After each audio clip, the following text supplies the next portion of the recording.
আজকে যে আমরা ফলাফলটা ঘোষণা করছি সেখানে যারা পাস করেছে, কৃতকার্য হয়েছে, তাদের সবাইকে আমার আন্তরিক অভিনন্দন জানাই। সেই সাথে তাদের বাবা মা, অভিভাবক, তাদেরকে আমার অভিনন্দন জানাচ্ছি।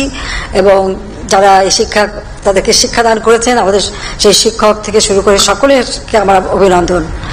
আর যারা হয়তো এবার কৃতকার্য হতে পারেনি বা ফেল করেছেন, তাদেরকে আমি বলবো যে এখানে মন খারাপ করার কিছু নেই। একবার এরকম হয়তো মানুষের জীবনে আসে, কিন্তু তারা যদি আবার ভালোভাবে মন দিয়ে পড়াশোনা করে, আবার উদ্যোগ নেয়, তাহলে আগামীতে পাস করতে পারবে। কাজে সেই আস্থাটা নিয়েই কিন্তু তাদেরকে চলতে হবে। সেই সাথে অভিভাবকদেরও বলবো যে ছেলে মেয়ে ফেল করেছে বলে তাদের জন্য গালমন্দ না করেন। তার কারণ হচ্ছে যে ফেল করছে তার নিজেই তো মনের কষ্ট, তো বাবা মা সেখানে আবার আরো কষ্ট কেন দেবে? বরং তাদেরকে সান্ত্বনা দিয়ে তারা যাতে আরো মনোযোগ দিয়ে পড়াশোনা করে সেই দিকেই তাদের দৃষ্টি দেওয়া উচিত, তাদের সহানুভূতি দেখা উচিত।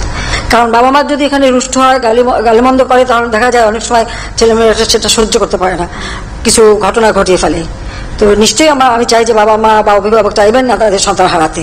সেজন্য তাদেরকে সহানুভূতির সাথে দেখে কেন সে পারলো না সেটা খুঁজে বের করে তার সেই সমস্যাটা দূর করে তাকে পড়াশোনার দিকে আরো মনোযোগী করে আবার যাতে সে পরীক্ষা দেয় সেদিকে। 2024 সালের এসএসসির রেজাল্ট আউট হয়েছে, অর্থাৎ এখানে যারা কৃতকার্য হয়েছে তাদের মন যেভাবে আনন্দিত হয়েছে, তেমনিভাবে যারা অকৃতকার্য হয়েছে তাদের মনটা তেমনিভাবে ভেঙে গেছে। কিন্তু এখানে কোনো ভাঙার কিছু নাই, কারণ পরবার পরিশ্রম করা এবং কি পরীক্ষা দেওয়ার অনেক সুযোগ রয়েছে। তাই তুমি সেই সাবজেক্টের উপর আবার পরিশ্রম করো, তুমি দেখবে অবশ্যই সফল পাবে। Today tomorrow you will success. একবার হয়নি তাতে কি হয়েছে, তুমি দ্বিতীয়বার চেষ্টা করো।